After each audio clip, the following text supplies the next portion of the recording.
Hey guys, welcome to a special edition of Behind the Screen, where we're actually behind a screen right now. Emma hates this idea. I put this up and I was like, this is awesome. And she's like, yeah, we're not gonna stick I would love to introduce our guest today. Today with me, speaking out of turn, is Eric. Hello, thank you very much for having me. You're more than welcome.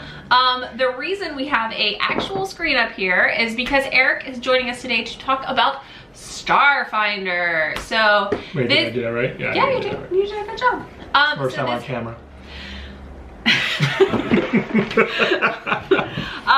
So this past weekend, Eric ran his very first game. Can we clarify? Yeah, sure. Eric attempted. No, you actually ran a game. It was a whole game. We didn't stop in the middle.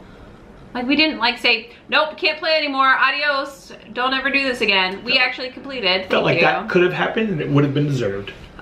So Eric ran his very first game this past week, and it was a Starfinder game. So I run 5th edition Dungeons and Dragons. Mm-hmm. And when they announced Starfinder, Eric was very excited about the idea of having RPGs in space. And how did you feel about this when I told you? I was like, do you want to know what I really thought? Yeah, I want to know what you really thought, because I know what you really said and I'm willing to share that. What did I say? You were like, you don't need it. Oh, about you getting Starfinder? Yeah, because I was at PAX and I was like, oh my goodness, there is like a whole Paizo booth with miniatures and mats and you know, core rule books, and I want it all. And you were like, yeah, you don't need that right now, so just put it down and walk away. So you want to know my honest opinion when you first posited this idea? I would like to know that, yes. My opinion was, and I apologize, Eric will never have the patience to sit down and actually be able to GM a session. Wow. The prep will be too much for him, because there is a lot of prep. That cut deep. Now, can we talk about your prep process? There was a lot of prep time, and I was not prepared, nor did I want to do it. It was horrendous. We planned for you to do your first game. We started planning your first game in the beginning of November. Yeah, that sounds about right. Okay, and the first game was this past weekend? That is absolutely correct. That's wonderful. I'm glad you had so much time to prepare. I started preparing on Thursday. You mean Thursday as in 48 hours before your game actually started? I would really say it was more like 54 hours. Okay. So well, that's good. You got an extra couple hours in there. I had a couple of extra hours in there, and okay. Let me just tell you what happened. I was going to say, can I explain? Sure. Can I explain what happened? I was going to break it down, but you're the GM. So I had, there was a Starfinder Society. They have kind of like one-shots. Absolutely. And I was under the impression that, hey, this little one-shot thing does everything for you. It's all you need. You read this, you go on with your day, bing, boom, pow, done. All right, so before you get ahead of yourself, I want to talk through what your thought process was over this. I'm getting there. Which was... No, I'm not about your planning process, but about your initial thought process behind starting Starfinder. So when you initially came up with this idea that you were going to do Starfinder, you said, I'm going to do the adventure path. Mm-hmm. I'm going to follow along with what Paizo is putting out for Starfinder, and there is a major story arc that they're building out over time. So they release different modules over time, unlike Wizards that's going to send you a whole book and say, it's a six-part issue. It's a six-part. I think they have 3 out so far. Yes, 3. So 3 have been released so far. And you said, I'm going to do the adventure path. I'm not going to make it a homebrew. I'm going to follow the campaign because that'll make it easier because it's my first time. True story. And then a friend of ours is also running a Starfinder campaign, and our friends Emily and Will are playing in that. So you said, okay, I'm actually going to run a different one-shot to get everybody into the game. And that was graduation day, which is a separate commencement day. Commencement It's called day. the commencement. So the reason why I did that, because I felt like Emily and Will have already started the main story campaign, which led me to, I wanted it to feel fresh and new to them. Yeah. So I was like, okay, I'm gonna do a kind of one shot that will then lead everybody in there. Right. Which makes a lot of sense. So as he's working on this idea, he's trying to get people to complete character sheets. You actually, to your credit, sat and you actually read the core rulebook. I did. I read the core rulebook. Skimmed it. I went through the whole one-shot, the commencement. But it's not just... Did you read commencement before? Yeah. 54 hours before? 54 hours before. Oh, so I'm... No, that's not true. I actually kind of skimmed it the first time also. I did. Okay. But it's not just reading. You have to do a lot more prep. So what did you learn as a first-time GM coming into this, having never done this before, having only experienced it? You've had several GMs or DMs like run campaigns for you now or encounters. How is it coming in from the other side and being on the other side of the screen and actually trying to run a session? I relied too much on the campaign. Okay. Or that one shot. What I mean by that is I tried to read what they were saying, and then kind of take snippets here and there. Yeah. I think what I really need to do is read through everything, which for those of you out there who've done this before, or maybe even haven't, it's like, obviously. Right. But I mean, read the story a couple of times. Yep. And then summarize the story in my own words. Right. I really think that's what I need to do. I don't think you need to write it down, but if you just sat with like a voice recorder and recorded it yourself talking I'm not going to do that. I think that's excessive, and that's just not my thing. Okay. I think I need to read it and summarize it. Or maybe read it, summarize while I'm reading, and then go back and see if I can summarize a little bit more or add some more detail. Maybe bullet points. Maybe I don't have to write paragraphs. Yeah. I might be more of a bullet point person. All right. Because you all veer off and do your own thing. Correct. So what I asked for honest feedback. And what I got was I didn't ask for enough checks. Correct. So throughout the course of the game, I got to be a player, which was fantastic. Throughout the course of the game, there were definitely moments where I was like, oh, he probably could have asked for a check here, either for perception. It's Pathfinder based, so everything it's a little bit improved over the Pathfinder system, but it's not 5th edition, so I'm trying to make sure I keep my skills in check. But like, there were times when you potentially could have asked for different types of checks that would have like made it feel more like an RPG. Like, you weren't giving us information and it felt like something we could have checked for, and then you could have given us information. And that's because I was going off of the book, which didn't go into real information for things. That's what you make up. Right, and that's what I've learned. It's really, when I go through the scenario, and we haven't finished the commencement, we're about halfway done, but I need to read it and then kind of in my own detail, you know, once again, bullet point, describe junkyard on what I envision it looks like. So the two scenarios that we encountered over the course of commencement were one that was called junkyard, where we did not sure if it was called junkyard. Okay, fine. We did racing. So it wasn't spaceships yet, because this is like the 0 level campaign. So it was like motorbikes, and there was shooting, and there was movement. But you actually weren't driving? We were piloting one person who was driving it in the race. I forgot that I could bet on things. That was a poor life choice. I also wouldn't have, that would have freaked me out, because that wasn't in the book, so I wouldn't have prepared for that. This really, even the racing part. Oh, I didn't say what the second one was, I'm sorry. Go ahead. The second one was us trying to find a hacker who had hacked information, and get them to come to our side and give us the information as part of the Starfinder Society. And we will get to that.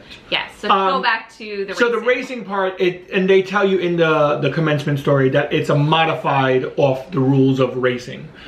Racing in Starfinder, or even just like chases, I think it's actually called a chase, when you get 2 squares essentially away from your opponent, or they get further away from you, it pretty much comes to an end. In this race, it was, you're always in it, no matter how far ahead you get. Okay. Well, So, that makes sense, because technically it's a race and not a It's a race. But like I said, everybody wasn't racing, so they were kind of taking turns with things. It just felt, it didn't feel great. It felt kind of clunky. It did feel clunky. This was I don't more think like, it was you though. I think it was the no, it was definitely me. scenario. I could have made it better. I think anyone can make it better if you know what you're doing. I wasn't comfortable. I was relying too much on the book, like I said, instead of really trying to put my own flavor on it. Okay. It could have been better. That was interesting. Then after that, they went back, and once again, I wasn't prepared for anything outside the box. Even though right away Emily kind of started with me with her character. Oh yeah, immediately. Her character. We're a very heavy role-playing Yes, group. her character, just so very quickly, she's pretty much like a live streamer. She's an envoy, singer, and she's doing live streaming for her audience. Hilarious. Anyway, they were going to go to this apartment complex to get some information to find out about a hacker, and they had this grand idea of, we're going to get to this building, so we're going to dress up like we're going to a party. Yep. So they're like, where can we go get party stuff? Now, what I told them earlier on before we started the scenario was, I don't have any stores set up for them to go buy healing potions or anything. And he Grenades. came up with the smartest idea. I said, you have none of this stuff. I haven't thought through that yet, so please bear with me. And then I said, you know what? They're going to be vending machines. That's what's going to be in my Starfinder. It's a future in space. And maybe scenario. vending machines are in Starfinder. Maybe I haven't gotten to that section yet. But I decided I'm putting vending machines in there, and that's how you're going to buy things. So when they said that they wanted party hats and sashes, I said, okay, you're walking around, and next thing you know, there's a party time vending machine. Which, it was amazing. You know, you'll buy sashes, you'll buy party hats. You can get the sash emblazoned with whatever you want. You like type in what you want written on the sash. So we decided that it was Emily's character's birthday. Yes. And then I got a sash that said it's her birthday. And she had one that says, happy, it's my birthday. Yeah, and mine said you got party hats. We got party hats. We got like party blowers. Yep, and poppers. And poppers. But what I also envisioned this machine doing was confetti, because they really wanted like a party field machine. So I wanted the machine to spit out confetti over and over. But then I thought to myself, well, that's a huge mess. Makes a lot of trash. So what I then said was, on the bottom of the party time machine, a little Roomba comes out after it shoots out confetti, and it cleans up the confetti and then goes back in and recycles.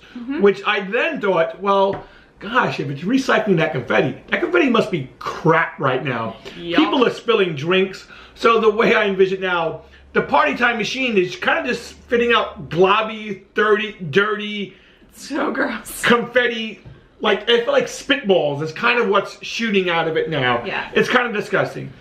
Suffice to say, that was one of the best parts of the entire game, was the stuff that Eric came up with Completely himself. the game was up. It was a funny time. Again, prove that, and your morgue attendant that you came up with were the two things that were the funniest and most enjoyable parts and most memorable parts of the entire game, and those you came up with yourself, where you were off book, or that you were trying to improvise using the story around it. Now, I will say, our party concept was a complete failure because we didn't know enough about the complex we were going to. Apparently it was in kind of a slum. We thought we were going to a high-rise building. There was a lot of misunderstandings. Forget that. Just very quickly. The point was the party time machine was amazing. Sure. They go over and they're supposed to like ask questions, and there's part. We did a terrible job. There's little boys outside, and they just we're like, hey, where's the party? It's party. And oh my god, it's a party. The kid freaks out.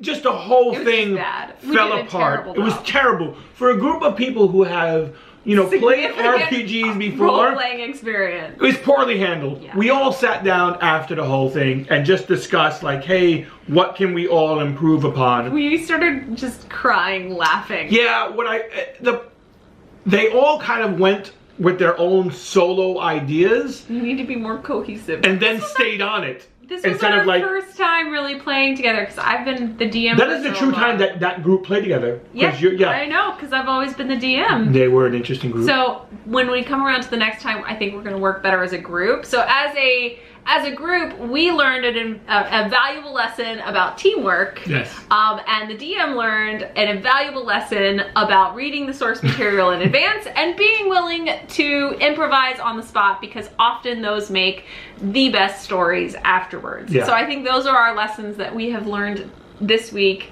on Behind the Screen. Do you have anything else that you want to add in before we sign off until the next time I invite you to come back? Am I inviting you? I don't know. We'll see what happens. I'm all in on Starfinder. Like, I've purchased minis. He literally can't stop because he's put all of his money, like literally every cent we own is in Starfinder at the moment. Just take it all, Paizo. I hope that it works out. No, I really, it's being a little more off script, being prepared for that. And yes, when those moments that are off script, where I feel like I can be a little more creative and do, that's when I was enjoying myself a little more. Absolutely. So that's what it is. It's, you don't have to follow word for word of what the book says. Nope.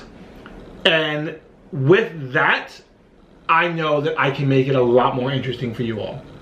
I'm excited to see what comes next. Yeah, so we still have 2 more parts for the graduation ceremony, and then we're gonna start the main thing. Be in the real campaign. This was just supposed to get our feet wet, and my feet are now wet and in a layer of confetti. Yeah, that's kind of gross. Disgusting confetti. But no, yeah, it's do your own thing with it. Get the bullet points, and then just have fun. And are you glad that you're running a campaign by the book instead of coming up with one on your own?